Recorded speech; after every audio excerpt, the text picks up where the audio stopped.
The driveway was empty when I pulled up, and that was the first thing that felt wrong.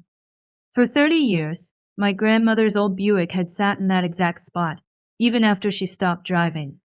Now there was nothing but oil stains and a moving truck idling at the curb. I sat in my car for a moment, keys still in the ignition, watching strangers carry boxes through the front door I painted myself to summers ago. Then I saw the sign. SOLD. Bright red letters staked into the lawn where Grandma Eleanor used to grow her hydrangeas. My hands went cold on the steering wheel. I told myself it was a mistake, a wrong address, a clerical error, anything but what it obviously was. But the woman directing the movers wore the satisfied look of someone who had already signed the papers. My phone buzzed against the cup holder. A text from my brother Ethan. I almost didn't open it. When I did, it was a photo of him on a whites and beach in Santorini, sunglasses on, cocktail in hand, the Aegean glittering behind him like a postcard come to life. The caption read, "Thanks, Mom, Dad. You're the best." Below it, a string of sun emojis, as if the universe were celebrating with him. I stared at that picture for a long time. My brother, toasting his good fortune from across the world, while strangers carried my grandmother's life out the front door. The house she promised me. The house I'd renovated with my own hands, my own savings, my own grief. They had sold it. They had sold my house to pay for his vacation. I should have screamed. I should have stormed inside and demanded answers. Instead, something quieter settled over me, calm that scared me more than rage would have. Because I'm an architect. I spend my days designing structures that hold under pressure, foundations that don't crack when the weight comes. And my family had made one critical miscalculation. They sold my house for his vacation, and they thought I didn't know how to build foundations.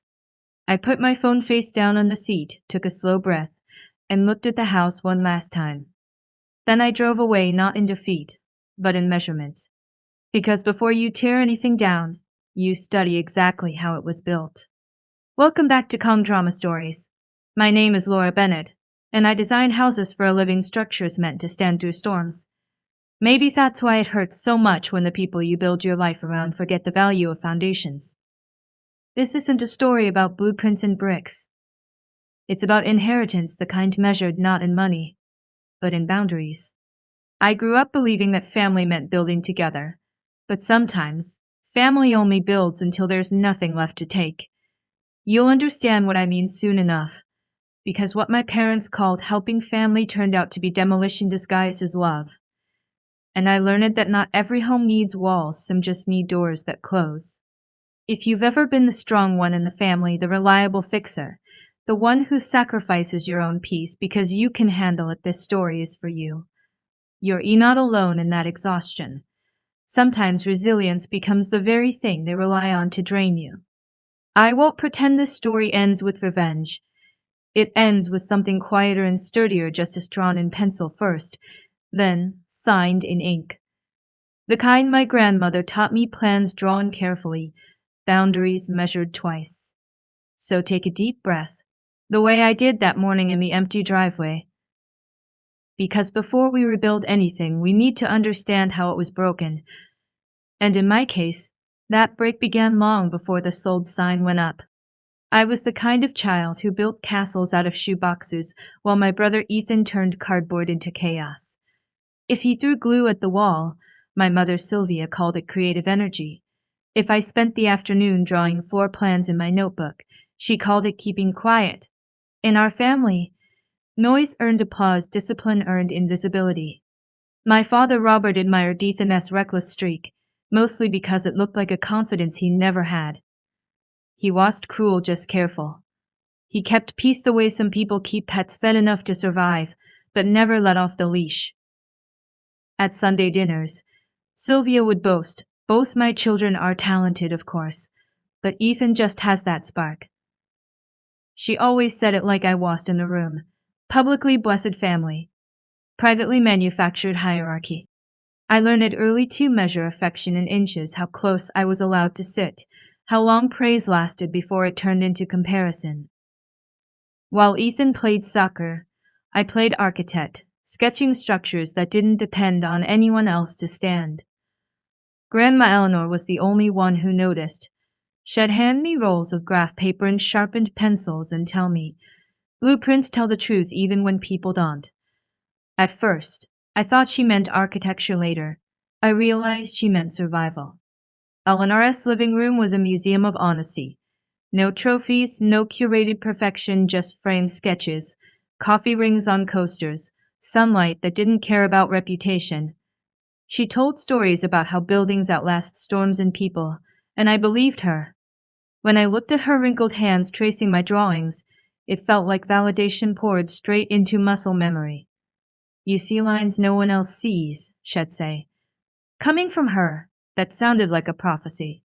At home, Sylvia warned me not to spend so much time with Eleanor. "She fills your head," she hissed. "Not everything has to mean something, Laura." But it did. Every erased line, every redraw, every late-night design. Even then I knew that architecture was just a quiet way of proving devotion to structure when people kept collapsing.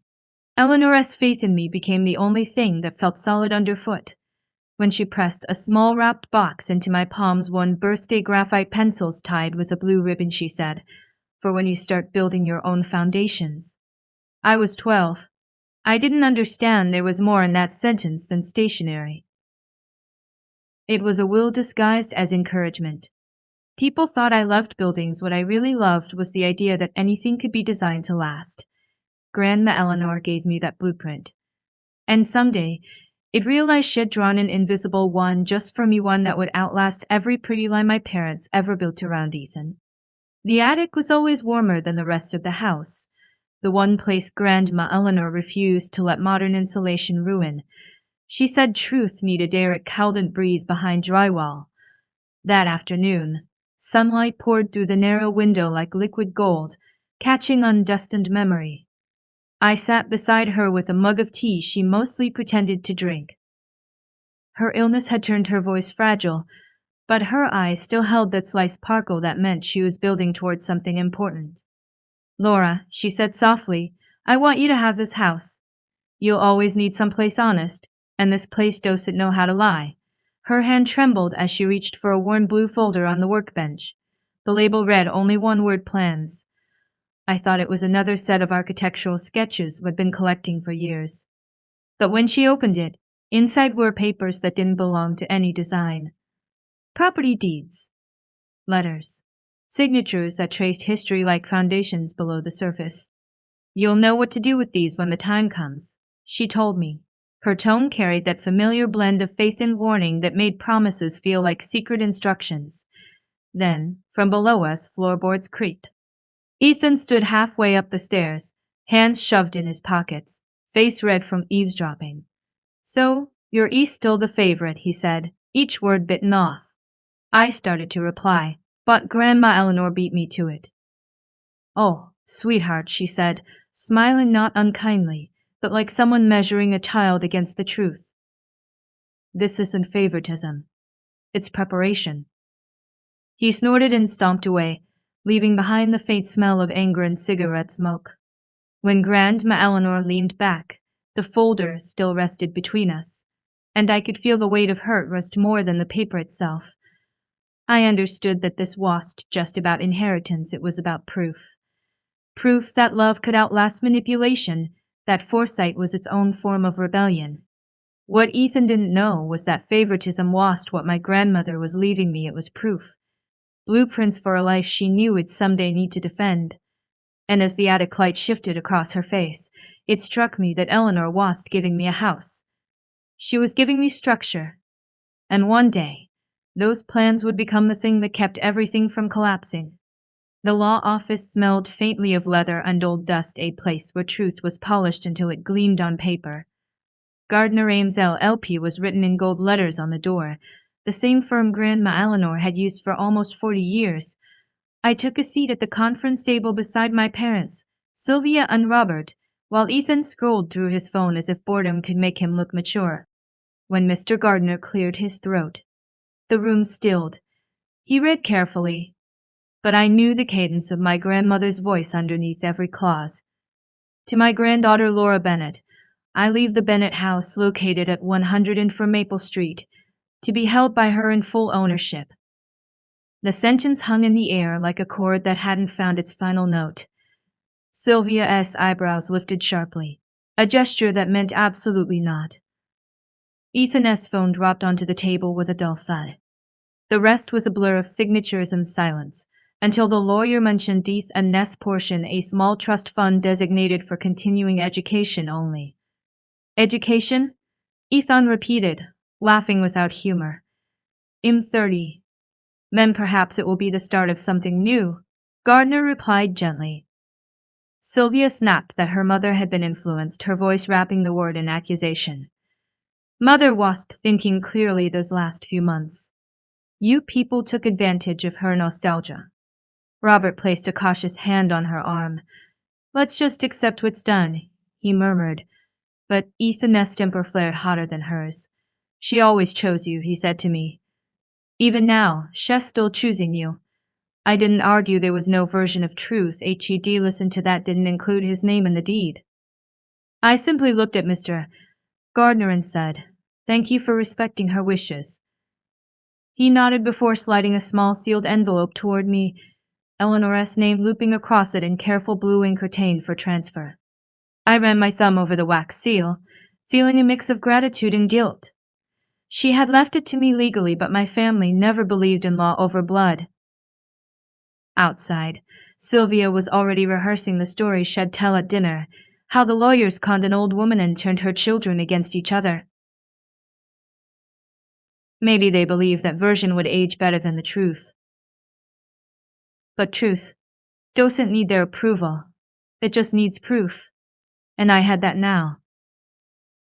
Sealed under wax, waiting for its moment to speak. Years slipped by like paint peeling off old siding. After the will, I didn't move right away. Instead, I stayed in my grandmother's house and poured myself into it, ripping up carpets, sanding floors, sketching new layouts at the same table where she once baked bread. The place needed work, but so did I. Every wall I restored felt like stitching something torn back together. It became my project, my piece, my proof. My parents visited twice the first year. Each time, they stood in the doorway like critics reviewing a project they hadn't paid for but still claimed a say in. Mom Sylvia would glide her fingers along the new banister and sigh. You're too attached to bricks and memories, Laura. You need to start living. Dad Robert nodded in muted agreement. I bit my lip but kept sanding. The sound drowned out their advice. Ethan, meanwhile, cycled through a parade of short-lived ventures, a travel vlog, an imported coffee startup, a cryptocurrency dream that somehow converted our parents' retirement fund into a long, uncomfortable silence. By the 5th year, their distance felt deliberate, not the gentle fade of time, but the quick retreat of people who realized they could no longer guilt-trip their investment. On holidays, I received group text photos of Ethan and Mom on cruise decks captioned, Family Time, as if the definition had been revised in my absence. When a stack of letters from the county arrived, I almost didn't open them. The top one was stamped in Read Delinquent Property Taxes Second Notice. I felt the air rush from my lungs. It'd been paying tax installments on time for years. Confused, I drove to the records office the next morning. The clerk typed for a minute and then looked at me sympathetically. Your parents still hold a joint claim from the original deed, she explained. Their portion has been settled. I stared at her. They sold their interest to me years ago. She shook her head. No record of removal. Someone filed a retract 2 months after transfer. In the margin of the printout was my mother's signature, her in e-cursive like a trap disguised as etiquette. Unpaid taxes meant the house was legally vulnerable to auction if they didn't clear it. My heart didn't speed up, it steadied. It worked with blueprints long enough to recognize erosion not as an accident, but as a slow strategy. They called it oversight. I called it forewarning. Every crack revealed intention, and none of them were small. Standing in the records office with paper in hand, I realized my grandmother had predicted this too. She knew some people'd untage out of entitlement, they refine it. I folded the document, tucking it inside the blue folder Eleanor left me. After all, a house only falls when you ignore the rotted beams. And mine had just shown the first signs of collapse. The alert came in while I was at work adjusting blueprints for a client's summer cabin. Property listing closed 100 and for Maple Street sold. At first, I thought it was a glitch. Nobody sells a house they don't own, right? But when I clicked the link, the photo glared back at me, my grandmother's front porch, repainted white, tagged SOLD in bold red type. My name washed on the transfer record. Only my parents, Sylvia and Robert Bennett. They de-used the joint deed they'd discovered months earlier, the same one they de-promised to resolve. I felt the world tilt, like architecture gone bought a structure built on trust cracking beneath weight it never deserved. I drove home anyway. Every mile, I rehearsed questions no answer could make right. By the time I turned onto Maple Street, the driveway was full of strangers' trucks, movers lifting furniture that still smelled like my paint. Through the windows, I could see my blueprints stacked carelessly in boxes marked donation. I didn't step inside at first, just watched until the movers disappeared room by room, dismantling what was left of the only place that had ever felt entirely mine.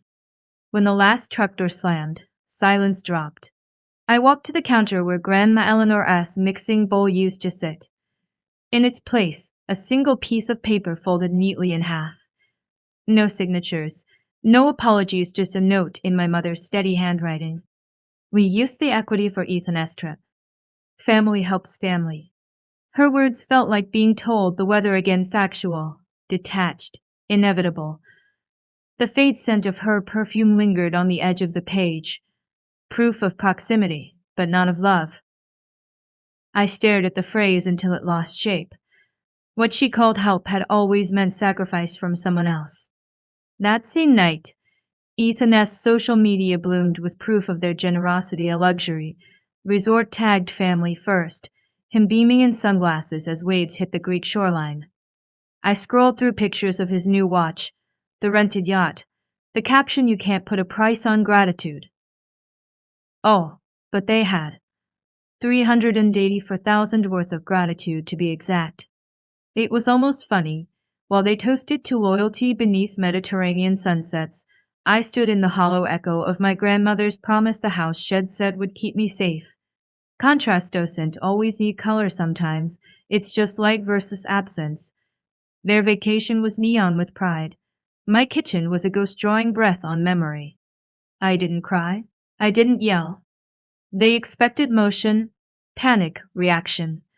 So I did nothing that day, at least. Nothing they'd see coming. Instead, I folded their note once, slid it into the blue folder Eleanor left me, and locked the door behind me. It wasn't their house anymore. It was a crime scene waiting for documentation, a blueprint ready for read lines. The folder was heavy in my hands, its edges cool against my pulse. Grandma's label, handwritten in ink that hadn't faded, plans. She had always known this moment would come. And so had I. The day you stop asking for fairness is the day you start building it yourself. The folder was exactly where I'd left it, in the bottom drawer of Grandma Eleanor's desk, under rolls of old graph paper and the scent of lemon polish. The binding was frayed now, the edges soft from years of being handled and never explained. The word plan still stretched across the front in her tidy cursive. I had assumed it held architectural sketches, the kind of blueprints she loved to collect for me when I was a girl. But when I lifted the flap, there were no drawings, only documents, envelopes, and a weight that felt like foresight. The first page stopped me cold, an alternate deed dated 2 months before her death.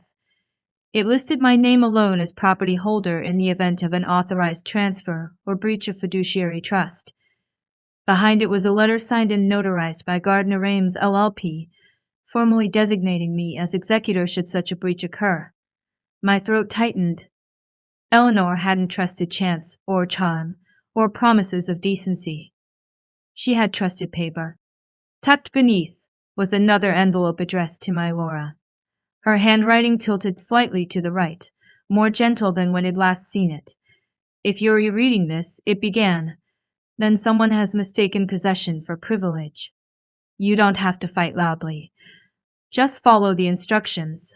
Justice like order, not chaos. Each word felt like hands steadying me from decades away. She had designed an exit plan just as cleverly as I designed buildings. The blue folder was our foundation, poured years before anyone knew when needed. Further inside, I found copies of correspondences with the county assessor and the mortgage board files ensuring taxes, ownership chain, undequitable transfer were airtight. And at the very back, stapled neatly, a signed authorization for me to act on behalf of the Eleanor Bennett estate if the property was ever sold under fraud. It was dated exactly a week after she was admitted to hospice. She had known this was coming. Maybe not the vacation or the yacht photos, but the betrayal. Absolutely. Eleanor always built her walls before anyone realized they were standing in the blueprint. I closed the folder and traced its worn edges. All those years I thought she was leaving me a house, she had actually left me instructions on how to protect my own backbone. Out the window, rain tapped softly against the glass, steady and deliberate, like a drafting pencil. I stacked the documents in order, breathed once, then reached for my keys. Quiet wars don't begin with shouting, they begin with paperwork. And mine was about to be beautifully precise. The conference room smelled faintly of dust and coffee, the kind of air where decisions outlived feelings. Nathan Ames sat beside me, the same calm precision in his posture that my grandmother would have approved of. Across the polished table, my parents looked smaller than I remembered. Ethan had his sunglasses pushed up on his hair like the world was still bright for him. There were no hugs. Not even pretense. Nathan spread the blue folder between us and spoke evenly. Under Eleanor Bennett's contingency clause, the attempted sale of 100 for Maple Street constitutes breach of fiduciary trust. He slid the clause forward, a neat paragraph memorializing justice. Sylvia blinked fast as though politeness could blur handwriting. Robert shrugged his temple. Ethan leaned back, smirk already fading. The transfer was valid, my father said. Nathan shook his head. Not under Eleanor's secondary title and the pre-filed ownership reversion. The sale is null. The funds are to be returned within 30 days. For a moment, no one moved. Then Sylvia snapped, voice thin and trembling. This is ridiculous. We didn't steal anything, it was family money. Nathan didn't raise his tone. He just answered, and yet the family name is on every fraudulent document. Her pearls clinked as she stood half out of her chair, searching Ethan Ness's face for an alliance that no longer fit. Robert started to speak, but Ethan cut him off. I told you her lawyer would pull one of these paper tricks. Maybe you should have asked before you signed your own names away. The room cracked open, then not with yelling, but with shame finally loud enough to echo. Nathan handed me the official reversal documents. The title legally reverts to you today. Eleanor's paperwork made sure of it. I nodded, hands steady, heart anything but. The people who taught me that blood was thicker than law had just learned that ink dries stronger than blood. When we stood to leave, Sylvia could only whisper, "How could you do this to us?" I met her eyes and said what I should have said years ago. You sold my home for a holiday. Grandma just turned it into a history lesson about ownership.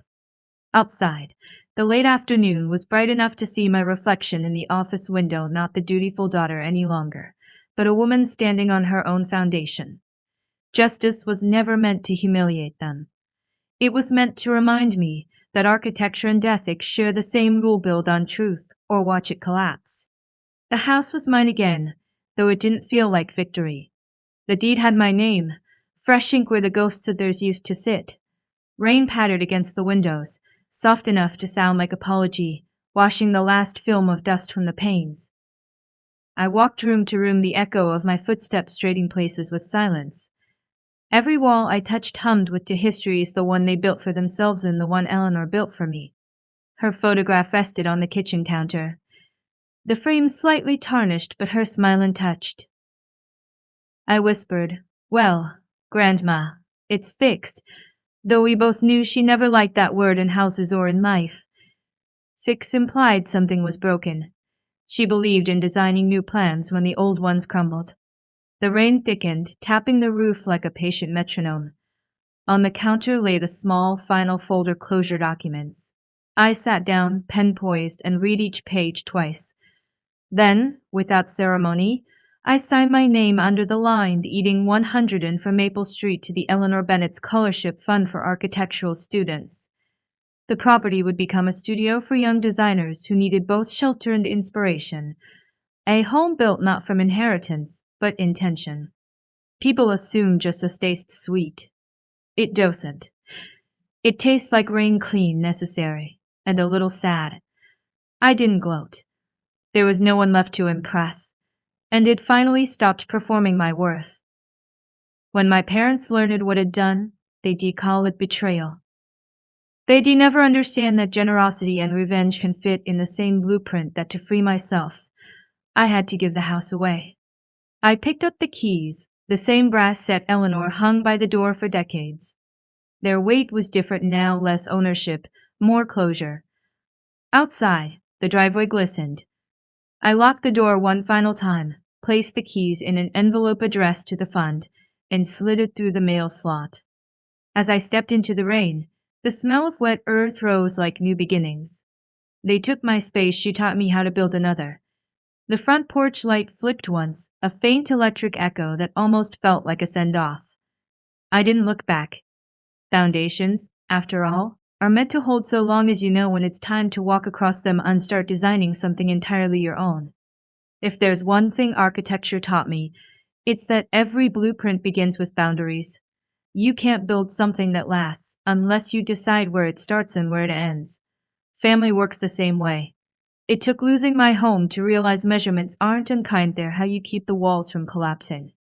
When people hear the word betrayal, they think of fire, loud, final, dramatic.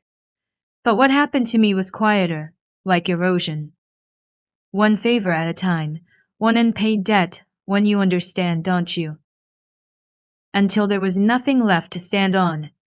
And still, I stayed because that's what the strong one is supposed to do. We hold until the roof caves in. My grandmother Eleanor knew better.